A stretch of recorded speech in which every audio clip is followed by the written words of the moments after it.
A strange rain falls from a thunderous sky. Somewhere beneath the storm, a man demands of someone named Tsuyoshi if he has any idea what he's doing. He warns, if Tsuyoshi doesn't get rid of what he's holding right now, he'll regret it for the rest of his life. Cradling a baby in his arms, Tsuyoshi apologizes to Samedare and slowly backs away, leaving the other man on the edge of madness. Still, deep down, Tsuyoshi is certain he made the right choice. In this world, many years ago, there once were terrible, merciless demons called honest creatures that destroyed anyone and anything in their path without a shred of pity. Yet there were those who stood up against these evil beings.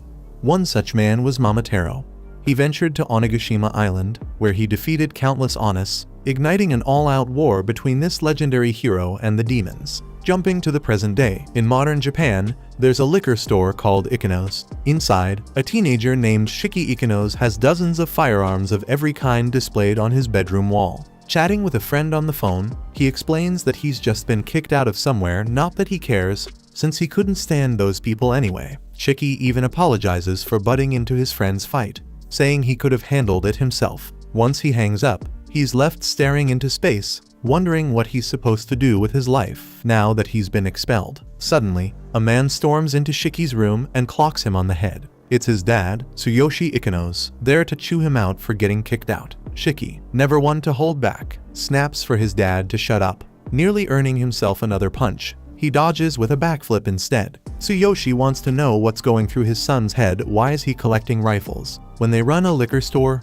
not an armory, Shiki can't even be bothered to answer. He just mentions that the store's lost another supplier, and his dad tells him to stay out of grown-up business. Shiki laughs, watching his dad act like the most mature guy on earth. The tables turn, though, when Tsuyoshi mocks him for getting expelled. That one hits Shiki right in the Achilles heel. Looking genuinely downcast, Shiki insists he'll never be like his dad. Frankly, it's a blessing they're not even blood-related. Tsuyoshi is about to launch into a lecture, but the phone rings. He leaves, saving his rant for another time. While Tsuyoshi takes a drink order, a picture of little Shiki as a child sits on the counter. For all his harsh words and questionable parenting, Tsuyoshi loves his son more than anything. Back in his room, Shiki wonders why he couldn't have been adopted by some rich guy. With a pistol in hand, he takes aim at a target taped to the wall and slowly squeezes the trigger. But before he can fire, a loud crash echoes from the street. Looking outside, he's blinded by thick smoke billowing through the neighborhood. That's when it happens. A shadowy, mist-like tentacle grabs Shiki and yanks him straight into the chaos outside. Out of that swirling mist steps a menacing man with a terrifying glare. He asks if Shiki Ikenos is the one he's after. Suddenly, a car comes barreling through, slamming into the stranger without a hint of hesitation. Tsuyoshi throws open the door and shouts for Shiki to get in now.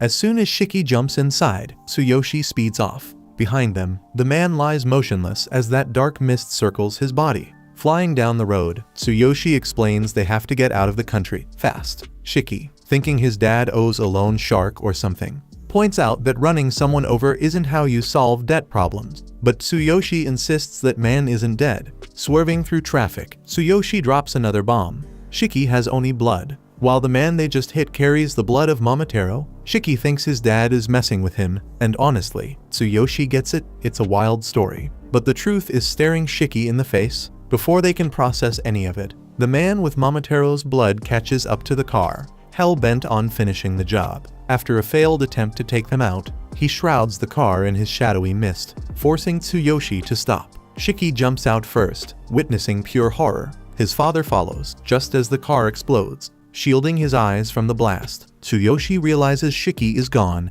and a trail of dark mist snakes through a nearby window. Inside, Shiki is trapped by that mysterious energy, as its wielder declares that because Shiki has Oni blood, he's nothing but a blight on humanity.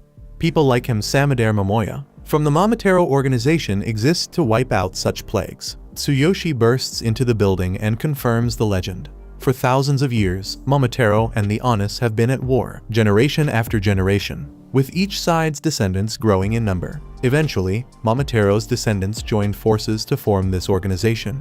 While, out of fear, the Honest began living hidden among humans. As he finishes the story, Tsuyoshi gets ready to draw a sword formed from the very shadows. Samedare reacts with supernatural speed, launching an attack that shakes the room as three blades collide. With two smaller weapons, Samedare is faster, but Tsuyoshi stands his ground, wielding his massive sword with unwavering strength. As they break apart, Samadare claims that this black mist is unique to Momotaro's bloodline. He looks Tsuyoshi in the eye and says, "It's been a long time." Ex-member of the Momotaro organization Tsuyoshi Mamagawara. Furious, Tsuyoshi snaps that he's not to be called that name. His son, meanwhile, is left speechless by this revelation. Tsuyoshi insists his last name is Ikenos, but Samadare just shrugs. It doesn't matter what he calls himself. The facts are what they are. All he expects is that Tsuyoshi remembers just how dangerous Honest can be. And since Tsuyoshi sheltered one of those demons, the traitor has to go along with his son.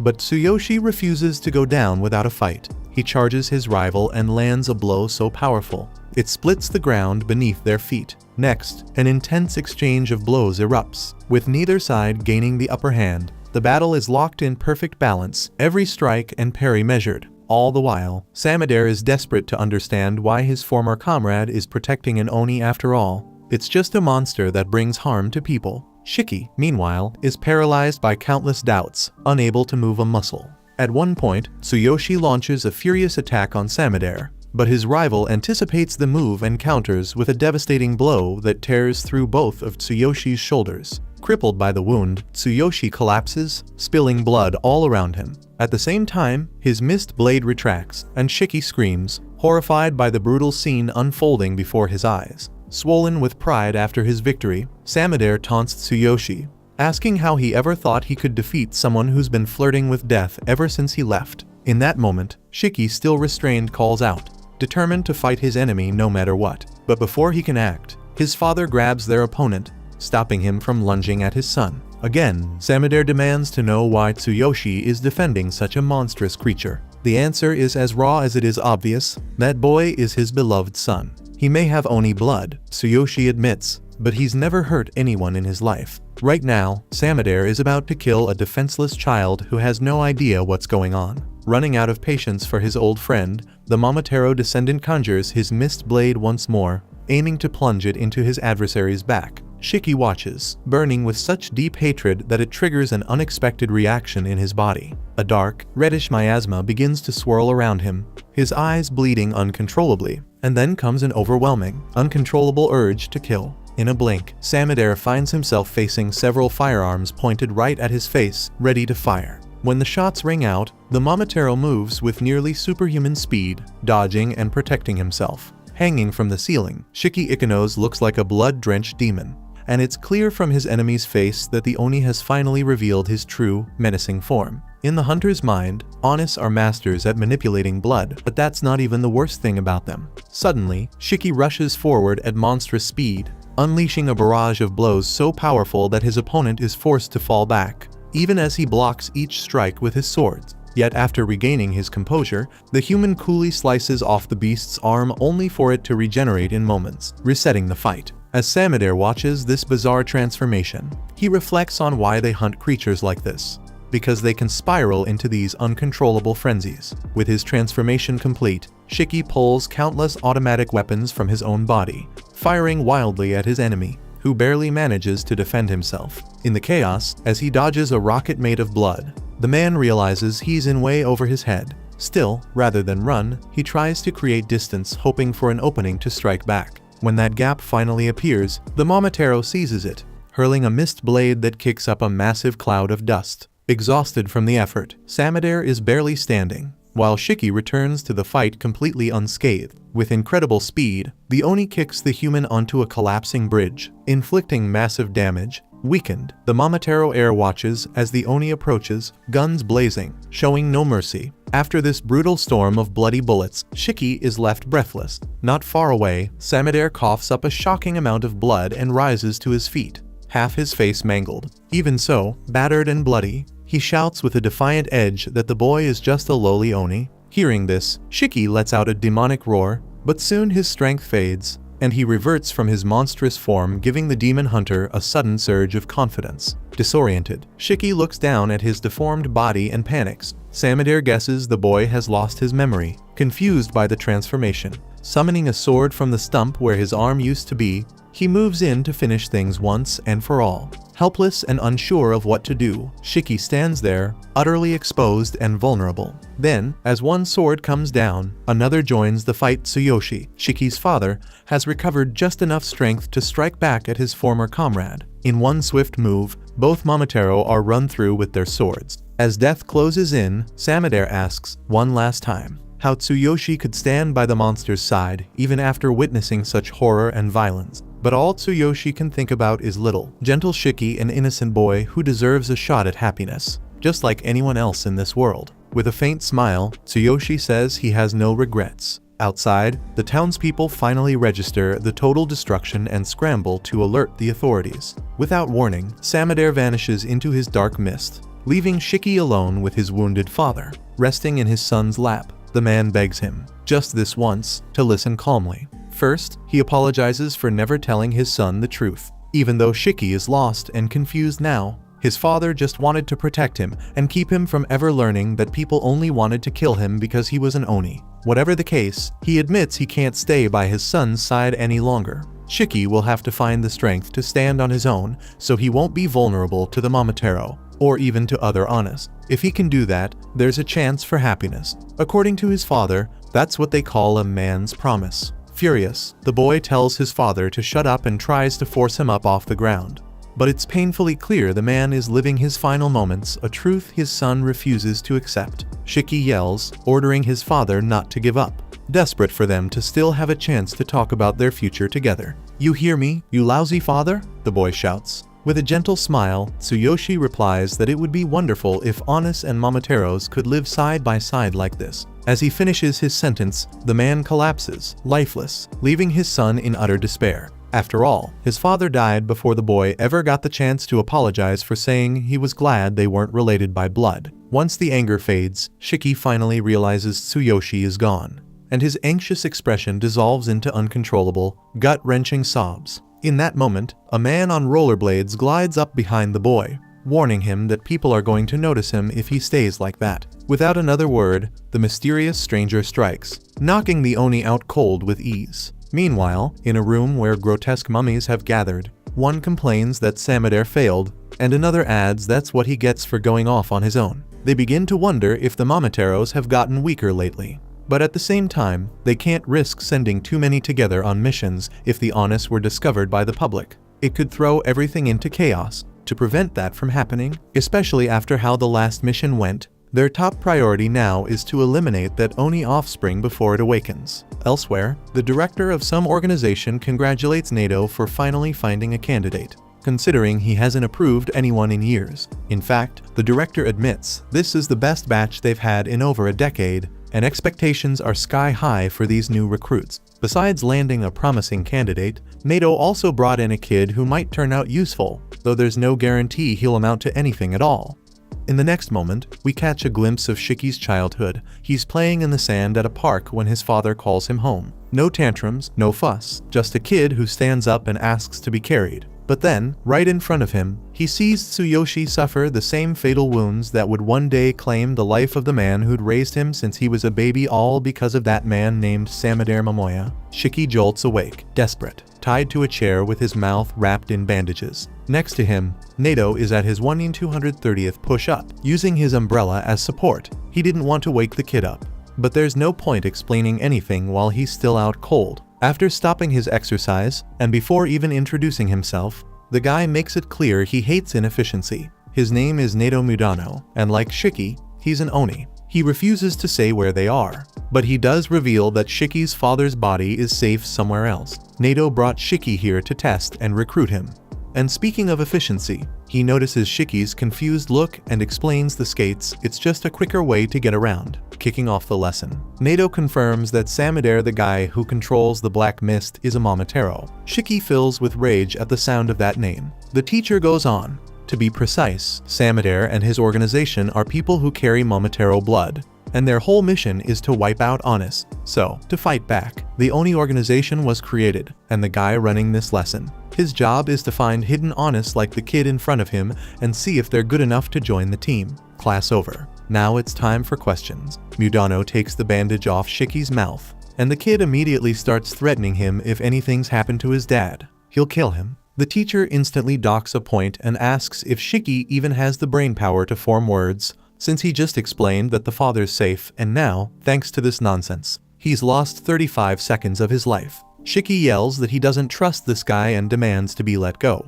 That's another 2 points gone, and now it's explained.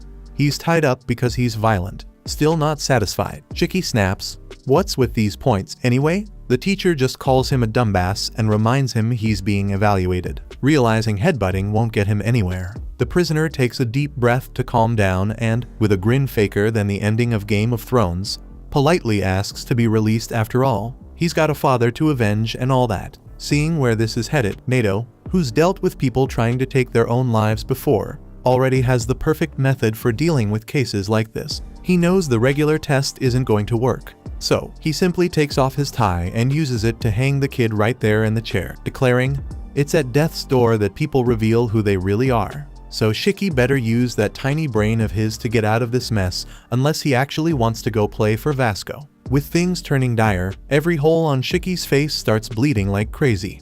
But he swears to himself he's not dying here, despite all the Herculean effort. Though, he eventually stops struggling, and Nato wonders if, in the end, this poor kid really was just an idiot. But then, the blood pouring out of Shiki comes alive, sparking the Oni's frenzy and giving him a minigun ready to tear into the guy who's been calling him every name in the book. After taking hundreds of shots with his umbrella, Nato docks another 100 points and promises to show the kid how you're really supposed to use Oni blood, even if he won't remember a thing, since he's in a frenzy. Watching the demon lunge at him, the teacher notes that Shiki could have fatally wounded someone careless, but Nato never lets his guard down.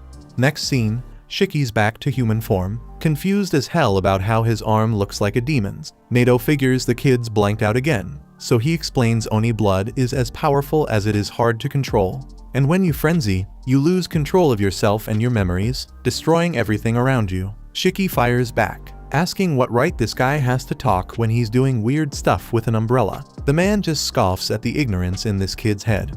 See, this thing with the umbrella is nothing like going into a frenzy. It's all about manipulating your blood, which takes control, not losing it. Either way, Nato's done explaining his student already flunked the test. Quick review. Shiki Ikono's only understood one thing: this Nato Mudano guy is insanely strong. Annoying as hell, but strong. Realizing this, Shiki swallows his pride and begs to become the other Oni's subordinate. He needs to get stronger, no matter what, to avenge his father. Despite the theatrics, Nato rejects the idea without a second thought. If you don't use your head in battle, you're a motorcycle with no brakes heading straight into a truck coming the other way. In this metaphor, Shiki isn't even the rider, he's the bike with no brakes. On that note, Nato can't let someone this dangerous run free. So he pops out a blade hidden in his ring, slices his own thumb, and reforms the umbrella he just destroyed, putting 2 and 2 together. Shiki bolts, trying to gain some distance so he can attack, figuring his fate is to die here, just like his father.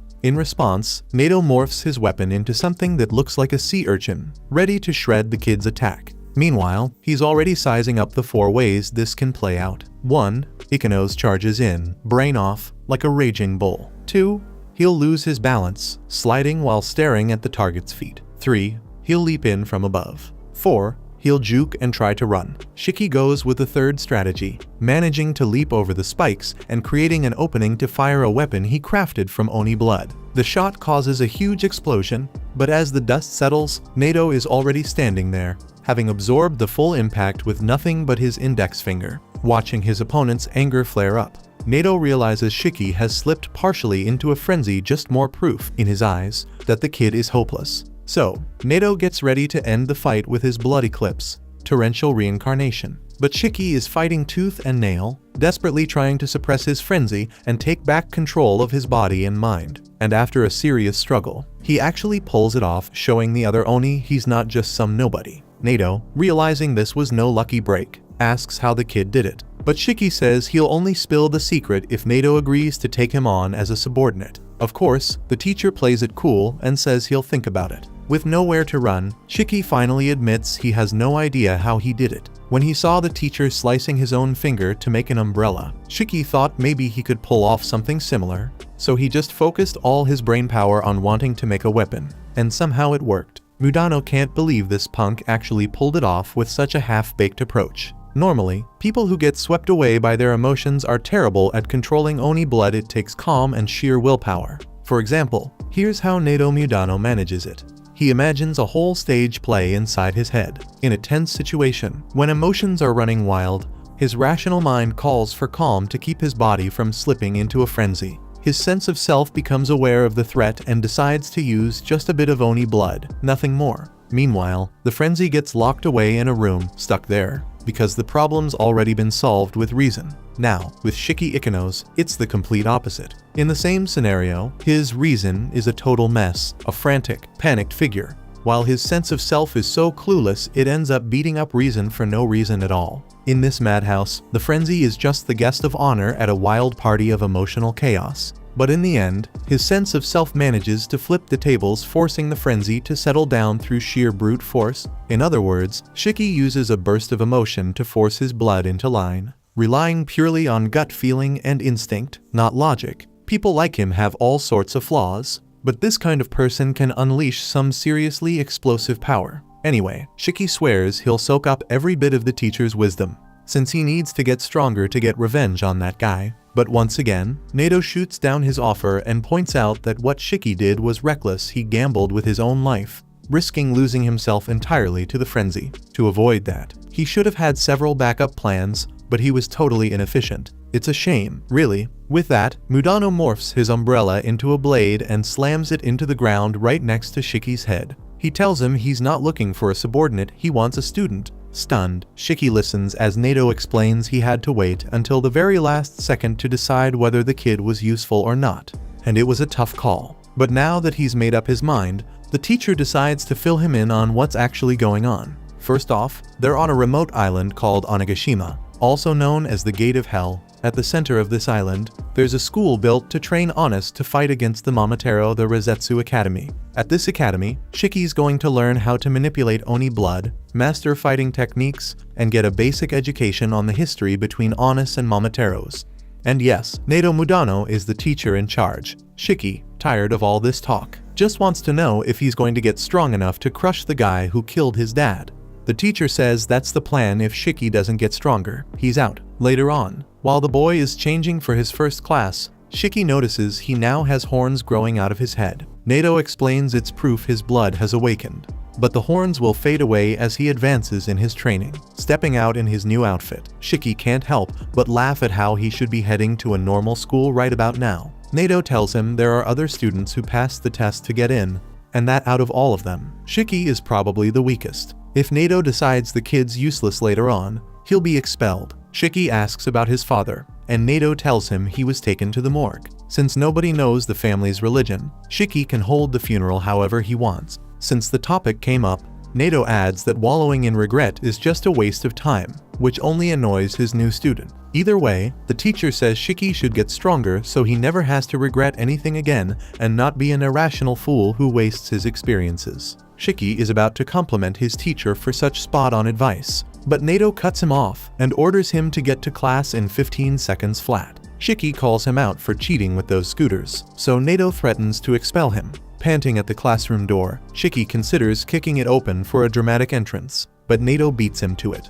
booting him through the door in the least cool way possible. The poor guy ends up looking like a total loser in front of his new classmates. Nose bleeding, Shiki asks a classmate, Jin Kugasaki, for a tissue, figuring the guy must have allergies since he's wearing a mask. Jin makes it clear he doesn't want to talk to him, which pushes Shiki's buttons and makes him want to pick a fight. Spotting that Jin doesn't have any horns, Shiki teases him, calling him a baby for not having awakened yet. So Jin reveals his horns and points out that the only ones still walking around with those things on their heads are clueless newbies who barely know what they're doing. Annoyed by his classmate's remark, Ikari Yaeroshi asks if he's being lumped in with the rookies just because he's got his horn showing. When Jin confirms it, Ikari actually seems happy, looks like he's eager to pick a fight. Amused, Kuina Sazanami eggs him on, telling the guy to go for it. While Juji Usurub tries to bring some sense to the group, reminding everyone that breaking the rules isn't the way to go. As usual, Homer Bayabugora shyly apologizes for not having a handkerchief. And meanwhile, the gloomy Rokuro Kiriyama is convinced he's about to die from a stomachache. In an attempt to keep the peace, Juji tears a page from his own book to offer as a makeshift tissue. But Shiki refuses. He claims that paper would just hurt his nose. Ignoring everyone else, Shiki turns his attention back to Jin, the kids still acting cocky, and Shiki can't let it slide. But before things get out of hand, the teacher steps in, laying down the law and putting an end to the chaos. With order restored, he explains that the original plan was to introduce the school and take everyone on a tour. But now he's decided to have a little fun with a demon hunting game. He leads the group to the Shinra forest and lays out the rules. The students have 1 hour to make it back to the school without getting caught by him. If you get caught, you have to stay put. If everyone gets caught, game over, and anyone who doesn't make it back is expelled on the spot. The threat has everyone terrified, and Shiki grumbles about how this guy is always talking about expelling people. Nato wants them to understand.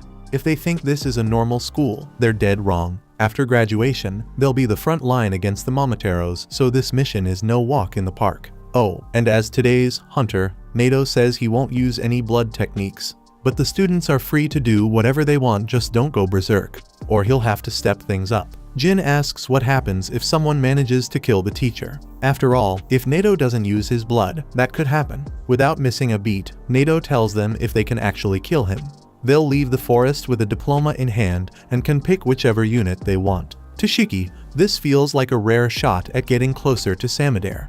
Though honestly, taking down the umbrella guy seems impossible. In the end, Nato Mudano reminds everyone they're here for a reason. They all have goals, and the only way to reach them is to overcome countless obstacles along the way. If you can't give it your all, you'll just get left behind. He looks around and sees everyone ready, except Shiki. So he asks if the kid wants to give up before the test even starts. But Shiki shows he's all in. He's been challenged by another man, and there's no way he's backing down now.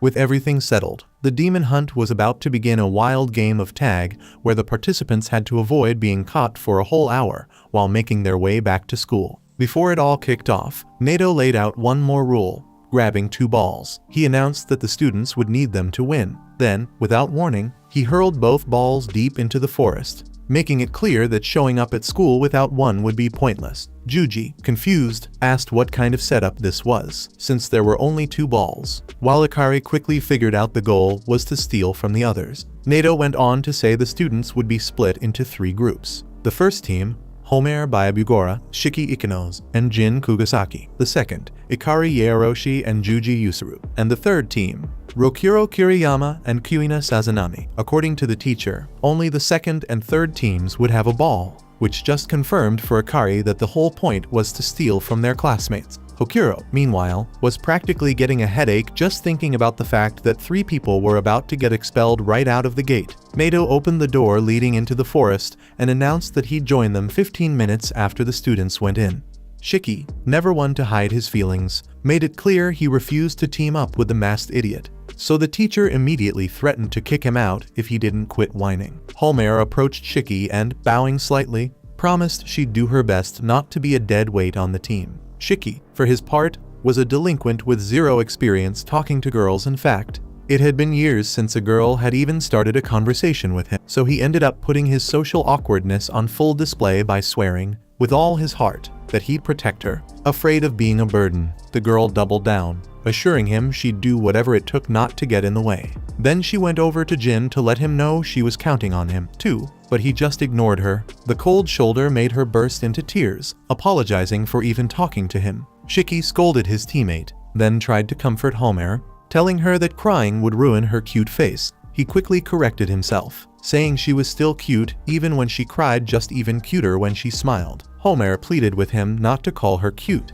which, of course, Shiki found even cuter. Regardless, he told her the 2 of them would win this thing on their own, and made sure to tell Jin as much. Jin, unimpressed, told him to stop acting so needy and dragging him into everything. He added that Shiki was getting expelled no matter what, so he'd better just disappear before embarrassing himself. Shiki shot back that he had a very clear goal and wasn't about to run away. Jin just shrugged, guessing it must be a pretty pathetic goal, which only made Shiki even more furious. Enough talk. The teacher ordered the first group into the forest. After the two boys dashed in, Homer stood frozen in fear for a few seconds before finally deciding to enter, bringing all her nerves along for the ride. Inside, Jin remembered Nato telling him to attack with the intention to kill, because if he succeeded, he could graduate right then and there and join whichever unit he wanted. To Jin, this was his shot at getting into the unit of his choice and tracking down a certain someone he hated. Suddenly, Shiki snuck up behind him and tried to whack him with a stick,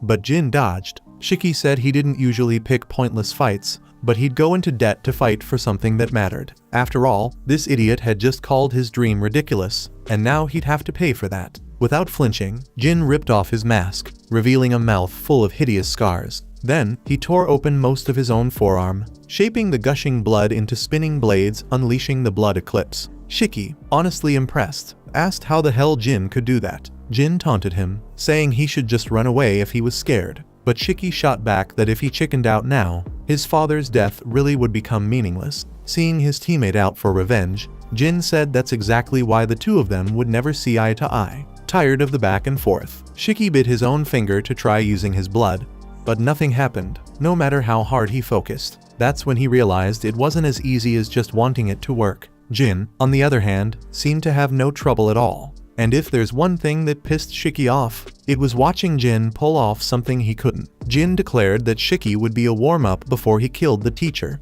and Shiki was left with no choice but to fight back with his stick. Even in this situation, he showed some guts, charging in for a head-on fight, a move Jin matched. As the two crossed paths, not only was Shiki's stick split in half, but so were countless trees all around them. Meanwhile, lost in the woods, the third member of the group was wandering around, yelling for her teammates. She heard the chaos from the fight between her so-called allies, and, scared, got distracted and tripped over a tree root. That was when she became certain she never should have come to this damn school. She perked up for a moment, remembering Ikanos had promised to help, but quickly slipped back into self-doubt, convinced she was just useless and always relying on others. Nearby, someone with an umbrella had already started to control one of the balls in the game. Outside the forest, the other groups were left wondering what the hell that crash had been inside. Unsurprisingly, this only made Hokuro more anxious, while Akari got even more hyped to get into the woods. Back at the duel, Shiki did whatever he could to fight back with his bare hands,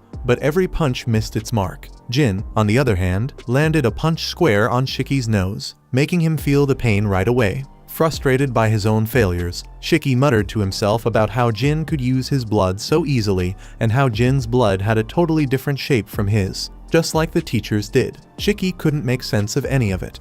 In fact, it dawned on him that he didn't really understand anything about this world, and that confusion left him wide open. Distracted, the Oni takes a hard hit to the face and boils with anger. It's the first time he's ever been this frustrated by not understanding something. With the fight under control, Jin mocks his rival for not even managing to use blood, then turns to leave. But Shiki, refusing to stay down, manages to get back on his feet and calls out, telling his opponent to wait up. Jin, already out of patience, hurls a massive spinning blade straight at Shiki. At that exact moment, Homer appears out of nowhere after searching for her friends for so long. Unfortunately, she pops up right as the blade is flying by a split second later, and she could have been killed on the spot. Honestly, that's exactly what would have happened if Shiki hadn't yanked her out of harm's way at the very last second, though he ends up taking a nasty cut to his own arm. Furious, he demands that Jin apologize. Jin just shrugs and says something like, "If you go out in the rain, you're bound to get wet." In other words, if Shiki freaked out over a simple attack like that, maybe he should just go home, because things are only going to get worse from here. This insolence makes Shiki even angrier until he notices Homer, head bowed, apologizing over and over, practically 3 times a second, because Shiki got hurt protecting her. Shiki insists the masked guy is the one to blame, but guilt washes over Homer so intensely that she starts to bleed from her nose. And it's not just a trickle, it's almost scary. In her own words, she says she'll pay for this with her own life. Before anyone can react, the insane amount of blood pours out and transforms into a huge, terrifying creature. Even Jin's eyes go wide at the sight of it. He knows Onis have way more blood than humans, but this is just insane. Homer shouts at her teammates to run while they still can, or the thing will kill them. As she speaks, the monster rears up, ready to unleash a devastating attack. Meanwhile, just 2 minutes earlier, Nato Mudano was waiting bored out of his mind in another part of the forest. hoping something would happen. The school principal appeared out of nowhere, asking if the teacher was really just planning to explain the basics of the school today. But honestly, giving out tough assignments on day one is exactly his style. Nato argues that hands-on training is way more effective than wasting a whole day just lecturing. The principal nods, admitting that Nato really does care about his students. He mentions that many honest die every year, most of them just kids, targeted because they have a demon ancestor. Some are taken alive, to be used as test subjects. The principal wonders what must go through those kids' minds as they're killed, without ever understanding why. In the end, he wishes there was a true, equal paradise for everyone. Nato replies that they don't need paradise. If the kids get strong enough, they won't die. Simple as that. In that case, the principal tells him to make sure those kids get powerful enough to survive. And with that, he vanishes. Right then, Nato hears another explosion in the distance, the aftermath of Group 1's battle. Back at the epicenter, Shiki barely dodges death after the giant demoness's devastating attack. Jin desperately tries to hurt the monster, but nothing works. Shiki shouts for their teammate to stop the creature, just so they can check something. But Homer is gushing blood from every pore like a leaking bag. She's in no shape to help anyone. Having used up too much blood, Homer faints. Shiki sprints over to drag her out from under the monster before things get even worse. But as he gets closer, he realizes the thing is actually shielding her, which makes Jin wonder if blood itself can have a will of its own. Suddenly, the giant spews a torrent of blood right at them. Jin manages to duck behind a rock for cover, but Shiki gets swept away by the flood. Homer wakes up and begs her big sis to stop. Shiki, hearing her call the monster sister, is completely thrown off. Homer insists they run, but Shiki refuses to let his friend bleed out and die in front of him. It's just too much. Besides, it's painfully clear how much Homer is suffering. Then, Homer loses consciousness again, and the giant lets out a roar so loud it rattles everyone outside the forest, like a hurricane passing through. From high in a tree, Nato witnesses the scene and immediately recognizes Homer by Abugora's blood eclipse release. The teacher can't help but wonder how the others are going to handle this mess. As for Shiki, he tries to gather some of the blood from the ground to use in the fight, but he fails again. Nato notes that it's useless what the boy pulled off that one time was an extreme technique, a 1 in 100 shot. Struggling in the fight, Shiki starts feeling like a complete failure. He's never lost a fight before. After all, they killed his father, and now he can't do a thing. The feeling of being helpless and on the verge of dying such a pathetic death only makes his rage and frustration grow. Jin tells him to at least send a voice message if he's going to cry, then steps up, ripping open both his arms to shape them into different saw blades for the fight. Even though he knows he hasn't recovered from his injuries, he's also aware that running now would be the end of him. Nato, watching, observes that creating different forms simultaneously is a pretty advanced skill, proving Jin Kugasaki is a talented and experienced student. In the end, Oni blood can freely change its shape and intensity. Whatever a person imagines gets transmitted from the brain, through the nerves and blood vessels, until it takes form. Since the process is controlled by the mind, it can cause trauma in some people, or it might reflect tastes, preferences, or life experiences, almost as if the shape of the blood gives you a quick glimpse into the creator's soul. At some point, this entire technique came to be known as the blood eclipse release. Using this tactic, Jin charges at the giant, dodges her first swipe, and slashes through that blood-red skin with his spinning blade. Riding the momentum from his leap, he aims straight for her neck, but the giant, acting on pure reflex, shields herself with her arm, blocking the blow before it hits anything vital. Meanwhile, Shiki is doing everything he can to summon his blood, but he's still completely out of commission. Thinking about it, he realizes that Jin has only been creating these razor-sharp blood blades, and that the giant is actually Homer's sister. Given that Jin's room was filled with weapons, Shiki suddenly understands what Jin did back when he managed to use his blood successfully. Then, out of nowhere, the giant lets out another scream that makes Jin's ears ring. That's when Nato decides his students have reached their limit and steps in to interfere. But before he can, Shiki Ikanos appears, wielding an automatic rifle after unleashing the blood eclipse. So, the teacher holds back, curious to see how this will play out. The giant swings at Shiki, trying to flatten him with a slap. But he dodges and fires right into her chest, blasting her body apart in a way that's almost unreal, leaving both Jin and Nato completely stunned by what they're seeing. Homer faints after her Oni is destroyed, just as a rain of blood falls from the sky, mixing with the real rain pouring down at the same time. Shiki asks how Homer is doing and stumbles over to her, but ends up collapsing to the ground himself, totally spent. The teacher explains that the student fired with an insanely high concentration of blood, so he really needs to learn to take it easier next time. Stubborn as ever, the boy pretends it's nothing and gets up with a wild look in his eyes, but his body gives out, and he crashes down again. Nato warns that using too much blood could actually kill the kid, so it'd be wise to start pacing himself. Still, watching from the side, Mudano can't help but think this guy's got way too much power. Speaking of overdoing it, Shiki admits that Baibugora is suffering from blood loss too and points out that she needs help immediately. Mudano finds it odd how this Oni worries more about others even when she's on the verge of death herself. Suddenly, he has to react fast to block an attack from behind. Jin Kugasaki strikes, aiming to catch him off guard. After his ambush fails, Jin's selfish nature comes out as he declares nobody should waste time worrying about injured classmates. The teacher asks what would happen if they were in danger without first aid, but the student shrugs it off, saying that's none of his business. Faced with this attitude, Mudano makes it clear that he doesn't like to discriminate against students. But honestly, he can't stand types like Jin. Jin himself never cared about being the class favorite, but warns the teacher not to be lying because he's not holding back. Not when killing Mudano could get him into any unit he wants. Since Jin brought it up, the teacher reassures him that he won't be using any blood in this fight, so Jin can relax. Feeling insulted, Jin Kugasaki charges in with his blade at blinding speed, but once again, his attack is stopped by his opponent's umbrella. He refuses to quit, launching the same strike over and over from different angles, trying to break through by force, but nothing works. Mudano calmly points out that a regular blade isn't cutting through this umbrella, it's far from ordinary. With that, the Oni triggers a mechanism in his weapon that releases a thick cloud of smoke from the tip.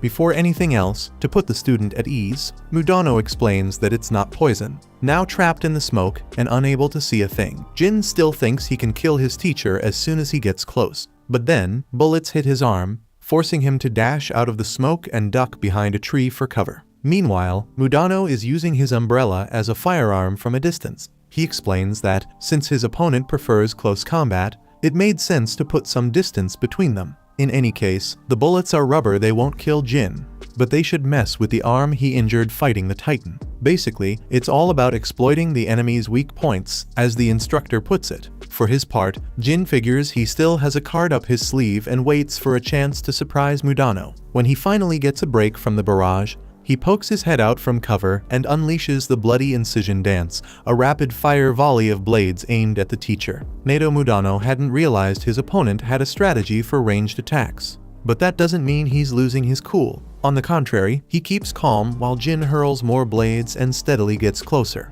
Once the student is within range, the teacher whips out a smoke bomb from his umbrella and lobs it at his adversary. It's another smoke bomb, so once again, Jin finds himself lost in a haze, thinking Nato's going to stick to the same long-distance tactics. But before he knows what hit him, he takes a punch in the back so hard it sends him flying like a ragdoll. Mudano explains that it was a mistake to assume he'd keep his distance. Plus, Jin spent too much effort protecting his arm and neglected everything else. As Jin struggles to get up, he snaps at the teacher to shut up, but his strength fails him, and he falls again. Nato advises him to assess his opponent's strength before jumping into a fight with an injured arm. Then pins Jin with his umbrella and tells him he'd be dead in a real fight, especially after using so much of his own blood. Even though he's completely pinned, Jin still fights back, insisting it isn't over. Mudano finally loses his patience with the kid's stubbornness and asks if this is all about wanting to find his father. At that, Jin's eyes flare with rage, and Shiki looks on, shocked by what he just heard. Jin has no clue how this guy figured out his secret, but Mudano reveals that he did a little digging and knows a few things. For example, Jin Kugasaki's father is a Momotaro. The boy doesn't bother denying it, he admits it outright and adds that his father is a piece of trash who stole everything from him. His family, his dreams, everything. Because of the scars his father left on him, Jin's hatred has never faded for even a second. Since he was a kid, Jin had to eat garbage to survive, and he's grown up waiting for nothing but a chance to kill the man who did this to him. As he tears the umbrella off, Kugasaki declares that not even death scares him. Faced with this, Nato Mudano asks what a brat like him could possibly know about life. Without a second thought, he grabs the student's head and slams it into the ground. Then he tells the boy not to die for that goal, live for it. If Jin Kugasaki can't understand the difference, he's got no future. A little later, while the other groups are still waiting for their plants outside the forest, Professor Mudano calls the infirmary, asking them to send someone to his location. Homer Bayabugora needs to be taken out of the exam. Oh, and he's also tied up Jin Kugasaki. After the teacher hung up the phone, Shiki finally managed to get up after lying motionless for a while. Mudano announced there were 5 minutes and 42 seconds left, showing off that he'd snagged one of the balls from the contest. The student complained it wasn't fair, but Mudano couldn't care less. He explained that Shiki could either try to find the other ball in the time left, or just steal it from the teacher. The choice was his. After witnessing what happened to his classmate, Shiki quickly retreated, throwing off his possible opponent. Left behind, Jin grumbled about being tied up, until Shiki popped out from a bush nearby and asked him for a little help taking down Mudano, promising he'd help Jin in return. Even so, Jin turned him down, insisting it would be humiliating to be rescued by this guy. Annoyed, Shiki questioned whether Jin's pride was really more important than his own goal, clarifying that he didn't mind teaming up with someone he hated if it meant getting what he wanted. Jin insisted this had nothing to do with Shiki, but Shiki revealed the opposite. His own father was a Momotaro too, so at least they had that in common. With that, he asked for help once again, but Jin refused, still surprised by what he'd just learned. Meanwhile, Nato was leaping through the trees for a better view of where Shiki had run off to. Eventually, he spotted Shiki sprinting down a forest trail and jumped down to block his path. As Shiki screeched to a halt, the teacher reminded him he'd fail the test if he didn't bring home at least one ball. That just made Shiki even angrier at Kugasaki, since he'd saved the guy and was still stuck playing bait. Just then, Jin pounced from a tree, aiming to catch Nato off guard. A while earlier, when Jin had said no for the second time, what he actually meant was that he wasn't going to help Shiki, rather, Shiki was going to help him. Now, at crunch time, Shiki figured that if this kid had the nerve to act so cocky, the least he could do was not screw things up. Either way, Mudano dodged Jin's attack and immediately caught on that the two of them were working together. But neither of them could properly use their blood abilities anymore, they were both too exhausted. Amid all that, Jin revealed another trick up his sleeve. He'd tied the rope the teacher had used on him around his own hand, counting on Mudano to dodge his strike and leave himself wide open for a throw. Sure enough, the tactic worked, and they managed to wrap up the teacher. With Mudano tied up, the two boys pulled with all their strength. But it was obvious they just didn't have enough power to drag Nato Mudano anywhere. According to Mudano himself, if the kids had been at full strength, maybe they could have pulled it off. Just then, a blade of blood came slashing through the air, forcing the teacher to jerk his neck away at the last second to avoid getting his head sliced clean off. That was Jin going all out, using the last of his strength, and now the fight had taken a dangerous turn for him. Shiki took advantage of the wild move Mudano had to make, lunging for his own ball and managing to knock it loose from the teacher's grip so it rolled over near Kugasaki. Given the circumstances, Mudano figured there were less than 3 minutes left, and if Jin sprinted with everything he had, he might just make it back to the school in time. But it was also likely Shiki would chase him down to steal the ball. So Mudano thought maybe he could just let them fight and snatch the ball for himself. But then, Shiki surprised everyone. He was genuinely happy that Jin ended up with the ball, telling him to run for the finish line. Jin and Mudano were both caught off guard. Jin took the ball and dashed off, while Shiki cheered him on and kept taunting the teacher. Realizing the kid didn't get it, Nato explained, if Jin crossed the finish line, only he would win, and whoever lost would be expelled. Hearing this, Shiki just sat down and started to cry, while Mudano admitted this kid's stupidity was beyond anything he'd accounted for. Meanwhile, Jin made it to the end just in time to save himself, but started thinking about when Shiki had shown up to help him out and how he'd pushed Jin to make a run for it. Even though he tried to act like he didn't care, Jin stopped, turned around, and headed back. Shiki asked if he'd lost his sense of direction, but Jin explained he just didn't want to owe this guy another favor. Besides, even if he got expelled, Jin swore he'd reach his goal on his own, which is why he got close to hand Shiki the ball. That's when a weird creature barged in, messing up the Oni's dash. V asked what that chubby beast was, and the teacher explained it was an instant transmission tapir named Muku, though they just called it Mukun. Mukun could run up to 300 miles per hour and deliver messages without leaving any trace, which meant there had to be an emergency. So, Mudano played the message. Someone from the Oni organization in Kyoto was asking for reinforcements due to an attack by the Momotaro. Outside the Shinra forest, The sky finally cleared, and the other students started complaining about how long things were taking. Since an hour had already passed, Juji Yuzurube started to suspect all three had failed the test. Ikari was still hyped to get into the forest, while Hokuro figured it was more likely he'd catch a fever in this rain than actually find the test ball. Soon after, Mudano showed up with the two students and explained that Baibugora had been taken to the infirmary for overusing her blood powers, and she'd need a few days to recover. As for today's training, it was cancelled. Kyoto's Oni had called for help, and they had to leave immediately. In the next scene, already gathered on a boat with his students, Mudano was cranking out over 401 finger push-ups, while poor Shiki Ikanos was sick of the horns on his head. After pushing himself to the limit, Shiki finally managed to hide his funart and ran over, excited, to tell Ikari, who just told him to keep quiet, since he was the last one to pull it off. Shiki doesn't let it slide. He challenges the guy to a one-on-one right there. Meanwhile, Juji asks the teacher if there's any problem with them heading into the thick of things with the Momotaro organization. Nato explains they really don't have a choice. All the other students and teachers are away, training. Even so, he makes it clear the students will only help out with minor tasks, nothing that'll put them on the battlefield. That frustrates Shiki, and Ikari complains that he doesn't want to play messenger boy, especially after their game of tag was called off earlier. Shiki needles him, saying at least he wasn't expelled, while Juji argues that even small tasks are still honest work. Ikari fires back. He wants to rack up some real battle experience, so he tells Four Eyes to shut up. Juji just takes off his glasses and announces he's not Four Eyes anymore. While the two bicker, Shiki turns to the teacher and asks if they're really just going to do minor errands. Mudano confirms it. He's not interested in upping the body count. Kuina Sazanami wants to know why they have to wear school uniforms to a war, and the teacher explains that the whole point is not to draw attention. On that note, he orders everyone to act like regular students and tells Kuina not to do anything that'll get her arrested. Instantly, she snaps at him to shut up. But then, out of nowhere, she starts thinking maybe the teacher's actually worried about her and suddenly turns into this sweet, innocent girl pretending not to care about his concern. Hokuro chimes in, asking what sort of tasks they'll actually be doing in Kyoto. Just thinking about being surrounded by so many people gets his heart racing. In fact, he's feeling so anxious it's like he's about to die. Mudano breaks it down.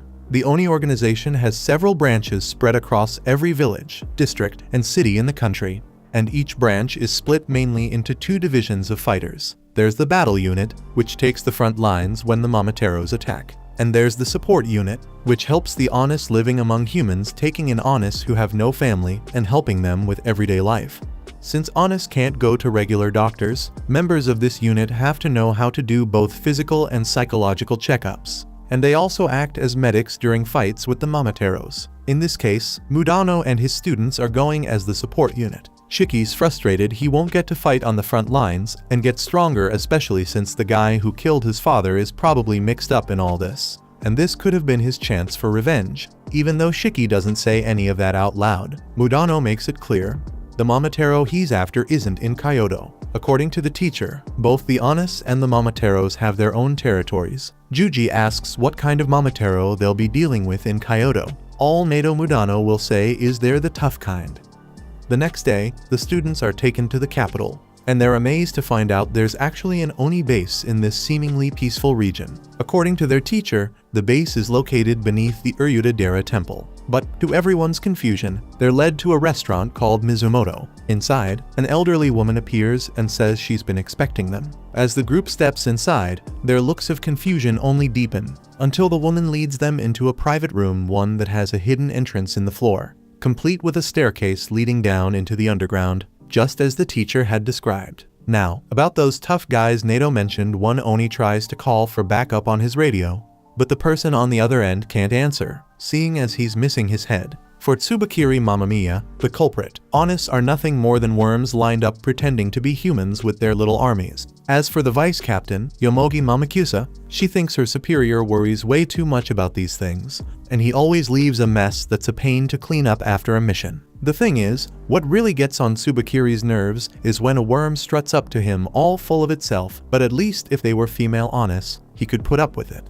After all, the females are more resistant to pain, which makes them better subjects for his experiments. Too bad the last one didn't survive. Since the topics come up, Yomogi is quick to point out how much she hates his disgusting research, which actually offends Tsubakiri. His beloved mix of dog, monkey, and pheasant has feelings too, or at least, it should. Another thing his experiment is missing is any sense of beauty.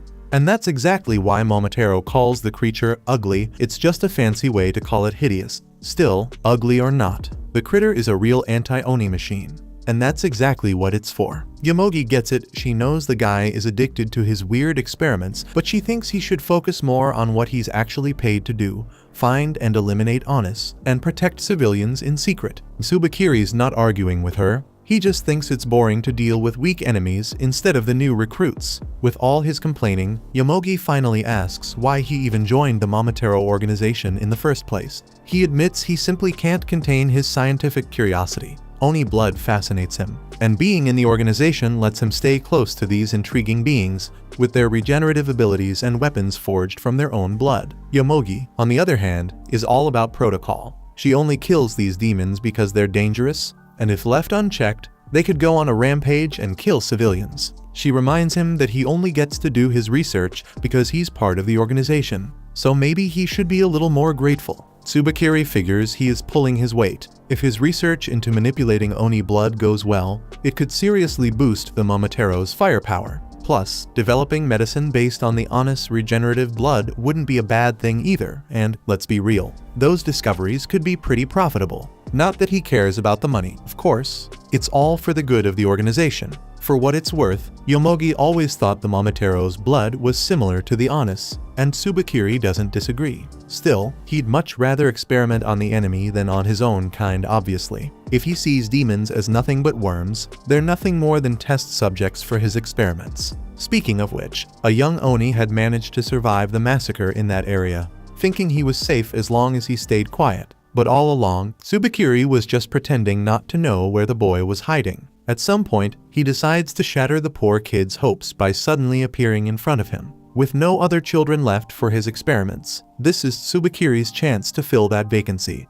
If Yomogi is going to take the boy away, she volunteers to knock him out, but when she smacks him, the Oni's blood splatters all over Momotaro's clothes. Yomogi knows that means trouble, and sure enough, Tsubakiri is furious. He always wears a disposable lab coat during his research, but now that his clothes are stained, he takes it out on the boy with a string of passive-aggressive pecks. But that isn't enough for him. He wants to drag the boy's parents over and show him that they're dead. Obviously, the kid is terrified and would never say who his parents are, not that Momotaro could find out anyway, given the mountain of corpses. But Tsubakiri isn't just known for his scientific skill, he's also creative. Like an artist, he levitates the severed limbs of the dead Onis and presses them against the boy's body. Watching this brutal scene, Yomogi reflects that Momotaros fight by releasing black bacteria from their bodies. They can use these bacteria to forge weapons or even launch them as attacks. There are plenty of ways to fight, but Tsubakiri always seems to find the most twisted one of all, like stuffing the bacteria into corpses so he can control them. In the end, Tsubakiri laments the loss of his test subject. But it's fine, he can always find another. With that, he tells Ugly to eat the pile of bodies and put an end to the charade, then calls his partner to get back to work. Meanwhile, in the same city where this hidden tragedy has just played out, the rookie Onis are being taken to the base. Shiki, amazed, asks if this is really the underground of Kyoto, and Nato explains that some of the shops in the area have secret passages that lead down to the Uryudadera Temple's underground chambers. After a long walk, the group finally arrives at the Oni organization's Kyoto branch. In one of the mansion-like building's rooms, two women call for the attention of a doctor who's working nearby. But he's out of patience and just wants to step out for some fresh air. That's when he spots Nato and greets his supposed friend with Danito, asking why he didn't send a message to let them know he was coming. Then, noticing a cute girl by his side, he quickly fixes his hair so he doesn't look bad in front of her. According to the teacher, this guy's name is Kyoka Waranzaka, and he's the chief commander of the Kyoto support unit. Kyoka hugs Danito and mentions that the two of them studied together at Rosetsu Academy, while the teacher makes it very clear he couldn't care less about the conversation. Speaking of which, he announces he's heading to the front lines now. Shiki asks if he can go along, and Akari isn't thrilled about staying with this weird pink-haired guy either. Kyoka comments that Danito's students are a handful, and speaking of them, Mudano just lets the guy do whatever he wants with the troublemakers and leaves to carry out his own orders. A nurse opens a door and calls for the doctor again. As soon as she sees the Rosetsu students, she tells everyone to get changed right away, they're going to help out. After changing, the students are led down a hallway filled with honest wounded in the battle that's raging at that very moment. Shiki spots a man who's just been brought in, and since he's lost both his arms and legs, the rookie is horrified. On top of that, the patient's lungs are badly damaged, and he's only expected to survive another 3 minutes. Even so, Kyoka displays an almost infuriating confidence despite how dire things look, and he insists he's not about to let this guy die. Shiki, shaken, says that's impossible, so Kyoka explains that even if it doesn't look like it, he's a pretty big deal in the organization, and there's a good reason for that. To prove he's not just talking, Kyoka gathers several bags of blood and invites the rookies to gain some hands-on experience in the field. Meanwhile, in another corner of massive Kyoto, Tsubakiri and Yomogi are taking down one Oni after another. But there are still more to go. The problem for the Honest is that they just watched their captain and vice-captain get absolutely demolished right before their eyes. Not exactly a morale booster. So yeah, the demons are scared out of their minds and pretty sure they're not making it out of this fight. On the other hand, confidence is one thing the enemy scientist has in spades. And it's not just the Momoteros who think they'll survive this. Just as powerful, Nato Mudano appears, wielding an umbrella made of blood, and with his torrential reincarnation, he summons his archers to rain down devastating arrows on the enemy. With Mudano's arrival, the Honest suddenly get their spirits back. But even though his power is on full display, Tsubakiri is clever enough to use the corpses of fallen Honest as shields to absorb the arrows. Not only that, but the Momotaro recognizes Nato and mentions there's a place in Kyoto where the Honest have been gathering in secret. If he destroys it, their numbers will drop dramatically. Naturally, Nato claims he doesn't know anything about that, so Tsubakiri sarcastically asks for a tourist spot recommendation. Since the temple that serves as the Kyoto base is also a tourist attraction, Mudano realizes this guy's intuition isn't something to take lightly. He needs to be careful with what he says.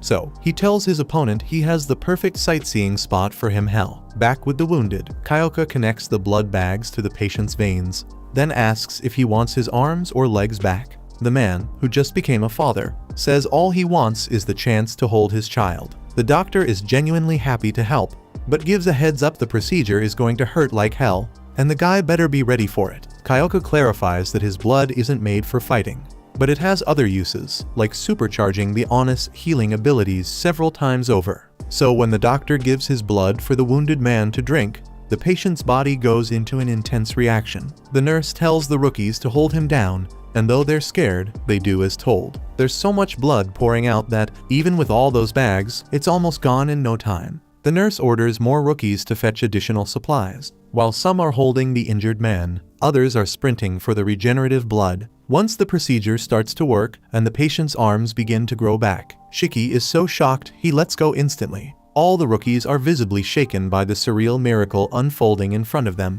while the man responsible for it all can't help but smile in satisfaction. Not only the arms, but the Oni's chest is fully healed as well. Still at a loss for words, Shiki wonders if it's possible to get the man's legs back too. The doctor explains that in small doses, he can regrow lost limbs multiple times. But if too much is taken at once, the body builds up antibodies, making regeneration impossible. In other words, the legs can't be restored now, especially since the injured Oni can't handle any more blood at the moment. Speaking of him, Kyoka informs the fighter that he'll have to be removed from the battle unit.